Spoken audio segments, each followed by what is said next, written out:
Lá vem Flamengo, JP ficou, Bruno Henrique bateu pro gol! Gol! Escanteio pro Goiás, bola batida na primeira trave, gol! Com efeito, mas não rolou não, deu certo não. E agora o contra-ataque, pega e saiu, bateu no Pinta. Ela vai entrando, quem é que chega? Pinta lá dentro! O Hendrick passou por dois, foi passando por todo mundo, entrou na área, bateu, golaço! Você tá chegando aí pra sofrer nesse finzinho. Atenção, Veiga levantou pra área, defesa tirou, voltou pra Hendrick, ajeitou, bateu, gol! Cruzou fechado, o Gomes mandou pro meio, Luan pra empatar, gol! Mano, ninguém vai explicar isso pra mim não. Deus odeia o Botafogo. Deus odeia o Botafogo. É isso aí. Filho da...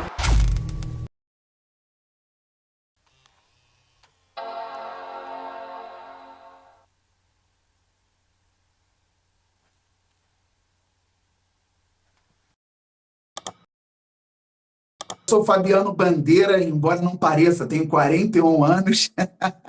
Tenho o canal Fabiano Bandeira Muito Botafogo no YouTube desde 2020, embora o canal tenha começado no fim de 2019, eu já explico. E hoje também sou um comentarista fixo na Placar no YouTube, no programa Placar Aberto. E é muito legal falar a respeito do Botafogo no canal e também sobre todos os outros clubes lá na Placar. Me chamo Anderson Mota, tá? Tenho 41 anos. Cara, um botafoguense, eu me considero um botafoguense do mais alto nível de paixão, né? Chegou a pandemia, eu também sou professor e eu tive que começar a dar aula online. Falei, caraca, vou ter que perder a timidez, porque tinha que dar aula. E aula de educação física online, você para pensar, com 30 crianças em casa, eu tendo que fazer atividades com eles, e a gente vai perdendo a timidez. E eu já tinha um público grande no Twitter, aí que eu conheci a galera do Gigante Glorioso, né? Um dia eu vi uma live deles e eles me convidaram, pô, quer participar de uma live com a gente? Eu falei, bora. Então, eu e um amigo meu vascaíno, Felipe Oliveira, tivemos a ideia de criar um canal que pudesse falar, na verdade, para a gente conversar, a gente trocar ideia, falar do passado, jogos marcantes e tal, tanto do Vasco como do Botafogo, né? Então a ideia do Gigante Glorioso era o Gigante da Colina e o Glorioso, né? E aí ele desistiu, eu toquei sozinho, era mais um desabafo depois de alguns jogos do Botafogo, e acabou que o desabafo virou quase sempre, né? Porque só perdia, então virou muito desabafo. Quando eu vi que estava atingindo um público por causa da pandemia, né? As pessoas estavam em casa, as pessoas estavam precisando dialogar, as lives começaram a ser mais interessantes, muito menos por conta do conteúdo e muito mais por conta da socialização, né? As pessoas estavam isoladas, elas queriam falar com alguém. E isso acabou me motivando a querer levar a sério. O canal do Medeiros, ele surge com outro nome primeiro, que era o Info Botafogo, que a gente fazia um trabalho até que hoje existe em outras redes, né? Em outros perfis, na verdade, que é o Informa Fogo, o Espaço Glorioso, que fazem muito bem esse canal, né? Esse tipo de perfil, que era reunir as principais informações do Botafogo que saíssem em grandes sites para poder compartilhar com os botafoguenses do Twitter, até então, isso lá em 2010, olha só, a gente está falando de 15 anos atrás. Lá em 2010 foi quando eu criei o perfil do Info Botafogo para a gente iniciar. Na época, a gente ainda estava no Orkut, olha só. E essa ideia vem da 22408. Na época, o Orkut era muito forte, a comunidade era muito forte. Para quem não conhece, não sabe o que é 22408, que é mais para o pessoal das antigas, né? Era o número da comunidade do Botafogo no Orkut. Eu acho que é o primeiro fórum que não um bar, que não uma porta de estádio, que não um churrasco entre amigos, um verdadeiro fórum assim, de diálogo entre diversos torcedores, né? Que antes você tinha ali um encontro nas arquibancadas, você vai ter o cara, sei lá, um corneteiro, ou o cara que vai dar a opinião dele quando ele estiver indo a um jogo, a um treino, e você vai ter o monólogo, né, que basicamente são as análises de comentaristas em rádio, em TV e também os textos, né, que eram publicados nas colunas e tudo mais. Eu acho que a 22408 ela possibilitava isso, em tempo real, discussões, não só discussões, mas resenhas, brincadeiras e um termômetro, né, borbulhando ali do que realmente o torcedor estava pensando, né, a respeito de tudo, não só do que estava acontecendo naquele momento, sei lá, 2002, 3, 4, 5, mas as opiniões sobre a história do Botafogo, né? No Orkut o cara dava uma opinião sobre o que tinha acontecido em 89, o que tinha acontecido no vice brasileiro de 92, então isso era muito bacana porque isso ia atualizando o debate que já poderiam ter acontecido sobre o que já tinha passado, consolidando uma linha histórica do Botafogo, naturalmente, e também as discussões de dia a dia, que, vamos dizer, fomentaram o caminho, tanto para o cara que gosta de falar do Botafogo profissionalmente, quanto para o cara que ele gosta mesmo da resenha, né? Que hoje ela tá viva no Twitter, no WhatsApp, nos perfis de Instagram, né? Enfim. Então, muita gente acabou saindo da 22408 depois que o Orkut acabou saindo do ar e foram criar seus perfis, né? O Thiago Franklin também sai da 22408, enfim, diversas pessoas. As lives permitem que você tenha uma interação pelo fato de ser em tempo real. Ela é uma interação que aproxima muito quem está do lado de cá com o público, né, que está assistindo. Então, quando você está ali respondendo as perguntas, quando você está ali fazendo um pré-jogo, quando você está ali fazendo um pós-jogo, quando você está fazendo uma cobrança, uma crítica que é necessária em cima do trabalho da diretoria, é uma forma que o torcedor ele tem de fazer parte daquilo, sabe? Você dá voz ao torcedor e isso é muito bonito. Porque mesmo que a gente não vá concordar sempre, e é normal, a discordância é do jogo, sendo respeitosa tudo dentro do jogo, né, da normalidade, mas é uma maneira que você tem de dar voz ao torcedor. Quando o torcedor está chateado porque ele perde, quando o torcedor está feliz porque ganha, ele se sente parte de algo maior, sabe? E é algo que une a todos nós, que é justamente o Botafogo, a paixão pelo Botafogo. A pessoa, ela sente que ela faz parte de um universo que é intangível, você não consegue tocar nesse universo, mas você sabe que você está sendo visto de alguma maneira, sabe? O torcedor sabe que está sendo visto. É diferente quando você está chateado e você vai numa rede social do Botafogo, o Botafogo perdeu, o torcedor tá pé da vida, ele vai deixar um comentário lá irritado, mas ninguém tá nem aí para isso, sabe? Outras pessoas podem até interagir em cima desse comentário, mas é diferente. Então, cada canal do YouTube eu enxergo como uma forma do torcedor se fazer ouvir. O canal é um veículo de mídia que as pessoas querem consumir na vitória, na derrota. E a gente tem que estar aqui para poder interagir com esse torcedor, não só na alegria, mas também no momento de dor. E 2023 foi um momento de muita dor, sem sombra de dúvida que foi um momento de muita dor para todos nós. Então, 23 foi complicado, cara. Assim, foi complicado para a torcida se animar novamente.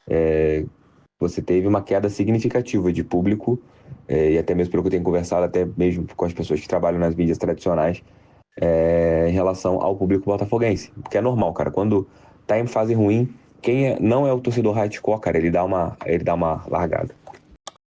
Eu apresento um projeto, que eu chamei o projeto, eu fiz um projeto chamado Vivendo a História, que quando a gente faz aquele primeiro turno, eu apresento para a patrocinadora e falo o seguinte: olha, se você custear a minha passagem e hospedagem para todos os jogos fora de casa no segundo turno, no Campeonato Brasileiro, eu vou para os jogos e, em troca, eu vou fazer um vlog de cada partida em relação a esses jogos fora de casa e faço conteúdo para vocês, consigo mais clientes para vocês, consigo cadastros, né, que vocês precisam de novos cadastros.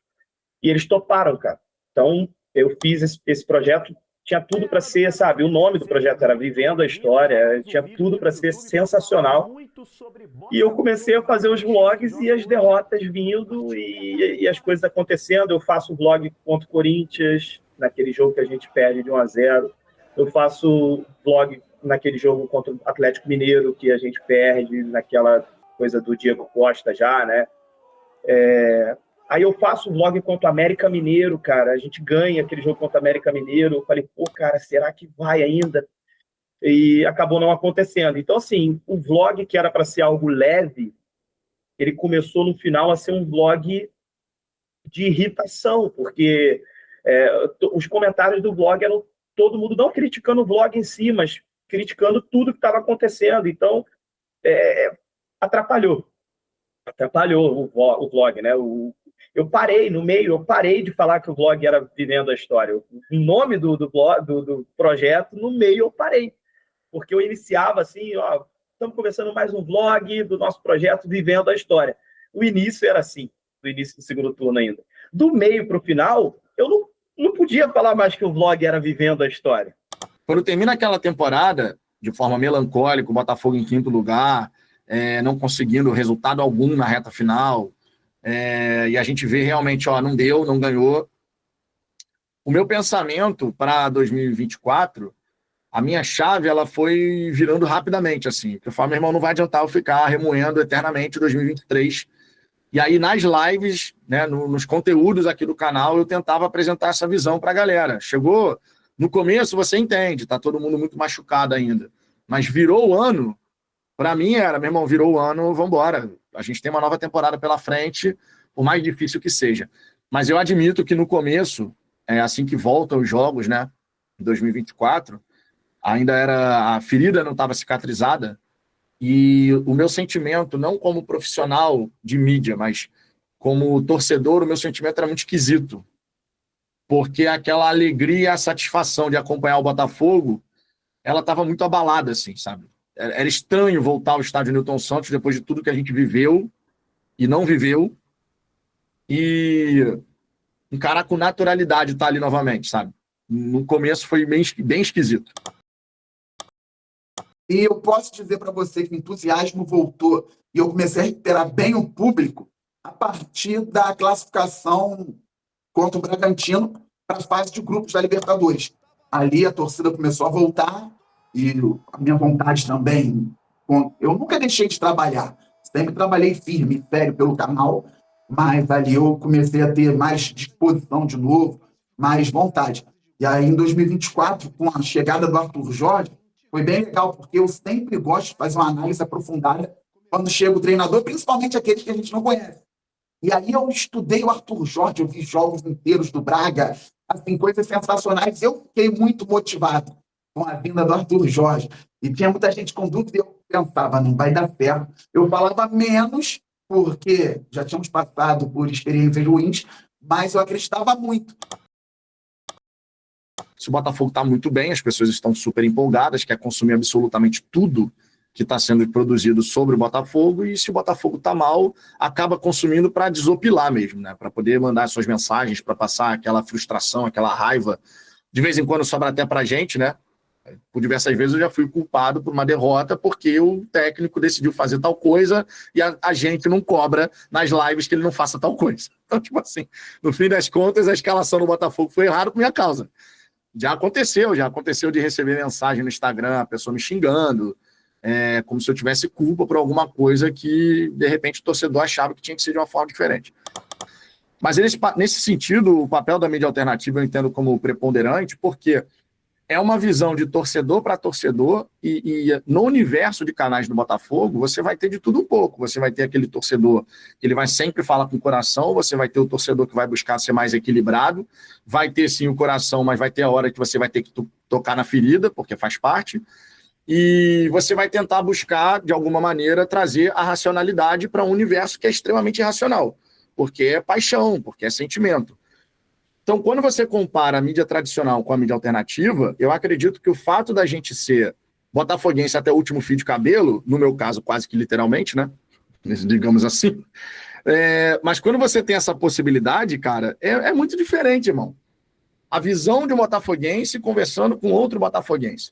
Mesmo que a gente vai discordar num ponto A ou num ponto B, mas a gente está falando de algo que a gente vive 24 horas praticamente por dia.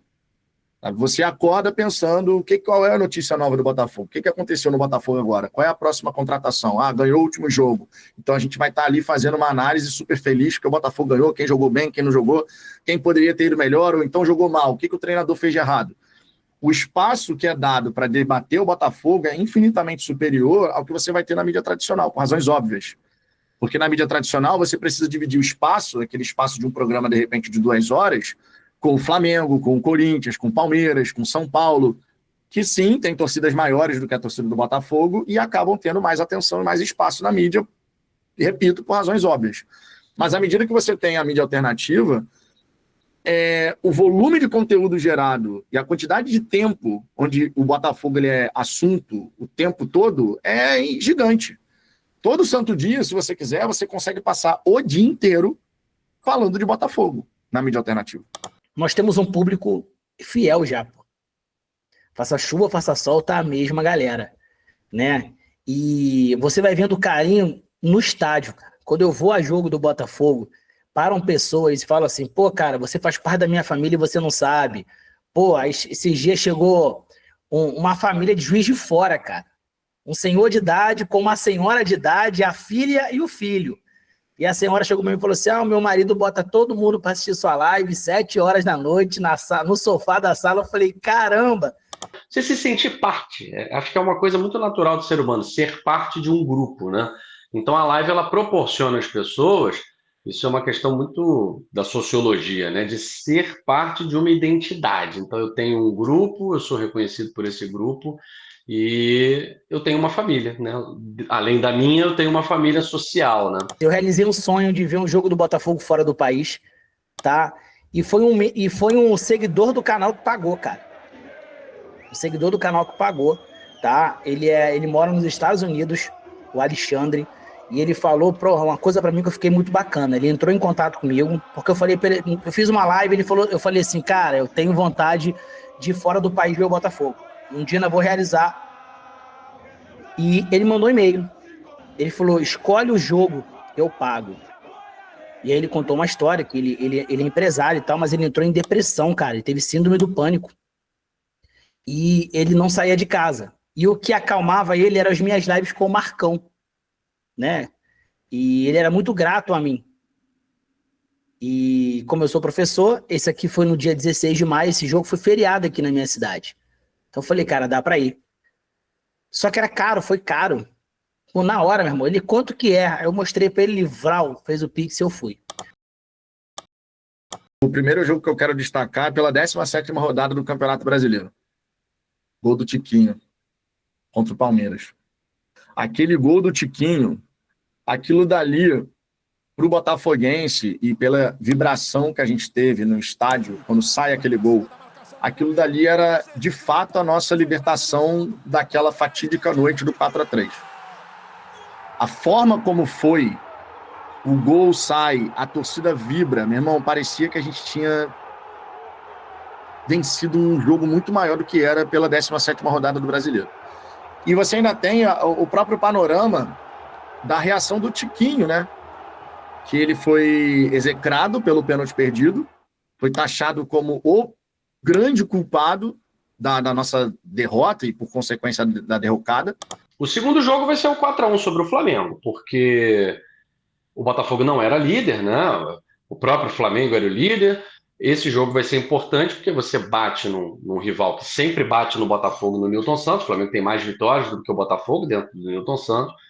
E você, um 4-1, né, cara? Um 4-1 para cima do Flamengo, toda a energia favorável depois daquele clássico para a gente se classificar contra o Palmeiras. Aquela goleada que a gente teve no Penharol aqui foi muito marcante. Não é todo dia que a gente vai ver. As pessoas, acho que com o tempo, cara, a gente vai tendo noção. Não é todo dia que a gente vai pegar um Penharol, que é um time respeitadíssimo no nosso continente, multicampeão da Libertadores, e a gente vai dar de 5 nos caras numa semifinal de Libertadores aqui no Newton Santos. Então, e foi um jogo assim que teve um primeiro tempo muito difícil. O primeiro tempo termina 0-0. A gente até esquece um pouco disso, né? Porque a gente só fala da goleada. E depois a gente tem 45 minutos mágicos, assim. Impressionante o que foi aqueles 45 minutos do segundo tempo contra o Peñarol. Então, assim, é um jogo que eu não sabia se eu comemorava, e eu terminei de comemorar um e comemorava outro. Onde eu estava, as pessoas comemorando começaram a cair uma em cima das outras. Todo mundo assim, ó, meu Deus do céu, o que está acontecendo? A gente está na final da Libertadores. Isso, sim, na hora do 4-0, gente, meu Deus, a gente está na final. Tem um jogo de volta, mas a gente está na final. E assim, pô, só de falar eu me arrepio, né? Que é inacreditável. Esse jogo me marcou muito. E o jogo contra o Vitória, cara. Porque o jogo contra o Vitória, naquele 1-1, ele é o jogo que a gente perde a liderança. Ele é o jogo que a gente perde a liderança. Mas é o jogo também que a gente mostra que quando tudo der errado, ainda assim vai dar certo. A gente poderia ter perdido aquele jogo, mas a gente empatou com um gol cagado. Hoje está faltando esse gol cagado. Hoje não vem o gol cagado. Hoje a gente toma gol cagado. Ali o Tiquinho cabeceou, a bola bateu no melhor jogador do Vitória, que era o Wagner Leonardo, e tirou daquele goleiro que só pega contra o Botafogo, Lucas Arcanjo, né? Então esse foi um jogo mais importante. Eu nem vi esse gol porque eu me revoltei e fui embora com a minha esposa, né? E ela, volta, que foi gol. Eu falei, volta nada, não vou voltar nada, porque esse time é uma porcaria. Aquela coisa de sempre, né? Tá. Mas aí depois você vai ruminando e vê assim, cara, a gente não é líder. Mas a gente tem o mesmo ponto. O jogo contra o Palmeiras, se a gente ganhasse, seria decisivo. Se a gente empatasse, seria decisivo. Se a gente perdesse, seria decisivo. Então esse contra o Vitória eu coloco como o grande desafio desses caras. Ali, a partir dali, eles mostraram que realmente eram campeões, cara. Acho que o 3-1 contra o Palmeiras, o 3-1 ele simboliza o caos, né, presente na vida do Botafogo para que ele consiga o sucesso. O Botafogo ele vinha de empate contra Cuiabá, Vitória, Atlético Mineiro com 1 a mais. Olha só que louco, né? E aí o Botafogo vai encarar o Palmeiras já não como líder do Campeonato Brasileiro. Quem defende a liderança do Campeonato Brasileiro é o Palmeiras. O Botafogo, acho que ele precisa desse caos para ressurgir das cinzas, cara. Isso é muito foda. Só que o Botafogo se desgastou. Enquanto o Galo estava totalmente focado, o Botafogo se desgastou. Só que, cara, eu fui pra Argentina, eu cheguei na Argentina na sexta. Eu nunca vi tanto botafoguense na minha vida, cara. Era a cada 15 botafoguenses uma camisa do Atlético Mineiro. Na rua, cara, ali os bares, só a camisa do Botafogo. Você pegava um Uber e o cara do Uber falava, cara, vocês invadiram a nossa cidade. Pô, vocês são sensacionais, a torcida de vocês é maravilhosa. Pô, e Puerto Madeiro todo alvinegro, teve um bar que se caracterizou todo de Botafogo e etc. E a gente estava muito otimista. E eu lembro que o Mago, né, que é um rapaz, ele falou que o Botafogo tinha dificuldade de ganhar jogos quando o Botafogo ele é o favorito. E aí a gente vai se aproximando do jogo, né? Eu lembro que na sexta-feira, cara, eu não consegui dormir, óbvio, e eu fico sempre muito assustado como que o Luiz Henrique consegue tirar uma soneca antes da partida e depois ele resolve a partida. O cara precisa ser estudado como é que ele consegue fazer isso. Porque na sexta pro sábado eu não durmo e no sábado parecia que eu tava levitando, cara. Parecia que as coisas estavam acontecendo e meu cérebro estava hibernando, assim. E a hora foi passando e as coisas foram acontecendo. Quando eu entrei no estádio, já estava animadaço, confiando no título, viu a torcida do Galo mais vazia. Falei, pô, caraca, né? Meia dúzia de mineiro, a gente estava cantando nas ruas lá, né? Aí vem o Gregory, né? Aí o Gregory bota todo mundo no seu devido lugar. Tipo, botafoguense, não se anime, você nunca vai ser feliz com facilidade, com tranquilidade e tal. E aí ficamos eu estava do lado do Anderson Mota, né? Ficamos xingando o Gregory ali uns 10 minutos, cara. Chorando, assim, você não tem ideia do que é o Botafogo, você faltou com respeito com a instituição, seu isso, seu aquilo. Olha quantas pessoas, falando sozinho, como se ele estivesse ouvindo, né? O astral foi lá pro chão. E aí eu lembrei o que o Mago falou. O Botafogo tem dificuldade de ganhar jogos quando ele é favorito. Ali o Botafogo não era mais favorito. O favorito era o Galo. O Botafogo estava com a menos. E uma coisa que me marcou muito, Gui, que no estádio dá pra ver, não sei se de casa dá pra ver. Quando o cara é expulso, eu não baixo a cabeça. Botafoguense baixaram a cabeça, viraram de costa. Porra, Guilherme do Gigante Glorioso começou a falar, porra, paguei essa porcaria toda pra ver o Botafogo ser vice-campeão e tal. E eu comecei a olhar para Arthur Jorge, cara. O Arthur Jorge sentou, pegou o quadro dele com os 2 auxiliares e começou a escrever no quadro. Começou a escrever, tá? E aí ele pede pro John cair. O John cai, fingindo que tá machucado, e ele chama o Marlon Freitas. O Marlon Freitas vai lá, ele mostra tudo pro Marlon Freitas, cara. Tudo pro Marlon Freitas. Por isso que eu tenho uma idolatria pelo Marlon Freitas e algumas pessoas não entendem. Cara, o Marlon Freitas chega no campo e fala assim, ó. Cara, veio todo mundo. O Marlon Freitas começa a gesticular. Aqui. Começa o jogo, o Botafogo passa 10 minutos de insegurança. Até que o Hulk chutou 2 bolas pro gol. Mas depois o Botafogo se ajeita, cara. Quando a gente viu que passaram-se 10 minutos e nada tinha acontecido, aí a gente olhou um pro outro e falou assim, cara, o Galo realmente é uma merda. Vamos segurar. Vamos acreditar, porque não acontecia nada, Gui. Chute do Hulk, Davidson joga não sei aonde, faz aquela graça, nada. E aí a gente foi tipo, né, xadrez, né? Fomos avançando, quando a gente viu no primeiro gol, o bloco estava todo no campo do Galo. Todo, com um a menos, né?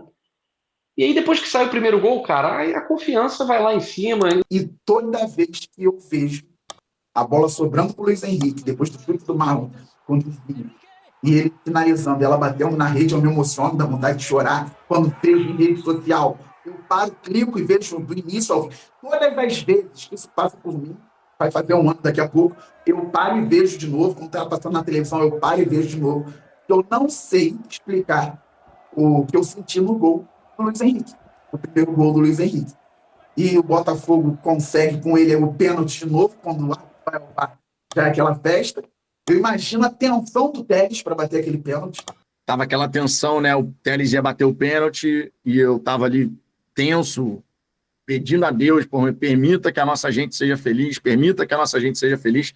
Eu ficava repetindo isso antes do Telles bater, olhando para o céu, permita que a nossa gente seja feliz. Quando sai o gol, eu vibro com o gol, grito, né? Mas eu não choro. Mas quando eu abaixo e eu olho nos olhos da minha filha, ali, meu irmão, comecei a chorar copiosamente, falando, pô, filha, foi gol do Botafogo, eu chorando, porque ali eu estava vivendo o que eu sempre quis viver, que era poder ser campeão. Meu pai não estava presente não fisicamente, mas certamente de onde ele estivesse, ele estava olhando aquela cena, e eu estava olhando para a Luna e ela feliz e radiante, cara, radiante. Cara, acaba o primeiro tempo com a confiança lá em cima. Eu também não vejo escanteio, eu não vejo falta contra o Botafogo, eu não vejo escanteio, eu não vejo pênalti que o Botafogo for cobrar. É uma coisa minha. Pô, bati a cabeça, pum, gol do Galo. Acho que foi 2 minutos, não lembro. Falei, caralho, minha mãe agora. Que tensão, cara, que tensão. Só que o Botafogo tomava um sufoco, mas não era aquele sufoco tão brabo, né? Só que eu olhava pro lado, quem estava sentado do meu lado era o Guilherme do Gigante Glorioso. Do outro lado estava a Zambuja e mais acima estava o Vitor. O Guilherme, assim o tempo todo, cara, com o celular aqui, o tempo todo. Aí deu 10 minutos, ele assim me incomodou. Falei, Guilherme, cara, tá no meio do jogo, o que você tá ouvindo mensagem, cara, do WhatsApp? Ele, Anderson, eu tô ouvindo ópera. Falei, mentira, cara, eu tô nervoso, cara, eu escuto ópera. Guilherme, ele passou o segundo tempo todo ouvindo ópera. Quando o Vargas fez o gol, pô, 1 a menos, final de Libertadores, 2-1. Aí, mais uma vez, apelei pra ópera, botei no meu ouvido e sentei. Só via coisas entre os corpos, né? Mas como o Botafogo nunca estava no ataque, então era só acompanhando ali e concentrado, sem dar atenção, tentando me refazer e tal. E veio a plaquinha de 7 minutos. Depois do Vargas perder aqueles 2 gols, eu zero emoção, só olhando, como apreciando um teatro, né? Aí acabou, eu falei, chega, 7 minutos, agora é a hora de viver a parada, né? E aí nessa, já com a câmera preparada, né, pro fim do jogo, vem aquela loucura do Júnior Santos, a gente mandando ele prender a bola. Não, tipo o Rui naquele gol de 2006 com o Dodô, né? Que merda, quando olhou. E aí, cara, nessa do não. Júnior Santos faz aquilo. 45, Vitor. O Facundo levanta 7 de acréscimo. Eu viro pro lado e falo: 7 a fogo. 7 a fogo, agora acabou. E aí, quando vem o chute para frente, aos 51 e pouco, o John, Júnior Santos, por favor, segure essa bola aí no cantinho. Foi o que você pensou e todo mundo também pensou. Até porque antes ele tinha tentado 2 vezes ali pela direita e gerado ataque para Atlético. Então, meu querido, fica quieto aí no canto, enquanto a gente está pensando isso. Ele vai no meio de 2, aí já começa. E o bom é que tem registro. O Dan Lessa, hoje um grande amigo, à época nem tinha tanta intimidade assim, estava fazendo conteúdo pro canal dele no YouTube. Você colocar aí final da Libertadores Dan Lessa, vai ver que ele filma a jogada e vai filmando, ele estava do lado da gente ali. Ele filma a nossa reação quando a bola bate na rede, no gol do Júnior Santos. Tem a imagem, a gente olhou jogado assim, eu só sabia, eu já tinha chorado tudo no banho, então eu só sabia rir. Eu ria. E depois foi filmar a torcida. O Brownie, pô, não sei, o Brownie estava também, que loucura. E eu lembrei dele também, porque o Brownie, depois de meia hora de comemoração dentro do estádio, ficava assim: vamos comemorar. O Brownie, eu quero ficar aqui até o último minuto. Peraí, deixa de ser maluco, pô, vamos ficar aqui dentro. E foi uma loucura, foi muito bom. No final do jogo, inclusive, quando o Botafogo é campeão, a Luna vendo todo mundo gritar: é campeão. E a Luna começa a gritar: Botafogo. E a Luna tinha 1 ano, 11 meses e 29 dias, não esqueça disso. E ela começa a gritar: Botafogo campeão, Botafogo campeão. Então aquela cena, tudo, já era muito intenso, mas ficou ainda mais bonito pela presença da minha filha, que inclusive não ia ao jogo, porque eu estava com receio de levar as duas ao estádio, né? Uma decisão, clima tenso, tu fica naquela: pô, será que é o certo eu levar a minha filha de menos de 2 anos de vida numa final de Libertadores? Porque, pô, meu irmão, se der bom, lindo, mas e se der ruim? Eu fiquei naquela dúvida, mas quando o Botafogo ganhou do Palmeiras, a digníssima virou para mim e falou assim: é sério que a gente não vai na final? Eu falei: pô, tá bom, vamos dar um jeito então. Aí fiz meus contatos lá com a galera que acompanha o canal, tinha gente querendo passar o ingresso, né, que tinha comprado a mais. Acabou que eu comprei o ingresso da digníssima, a Luna ainda não pagava, então fomos ao estádio, fomos felizes, fomos campeões e as memórias são as melhores possíveis e o sentimento foi de libertação mesmo, assim, cara. Acabou o seu inferno, a sua travessia no deserto, a nossa travessia no deserto, acabou! Botafogo de futebol e regatas, chegou o seu grande dia, depois de 120 anos, a maior noite da sua vida, a maior tarde da sua vida, chora, extravasa, é por todos aqueles que te fizeram botafoguense, que te levaram para esse caminho, te colocaram nesse sonho.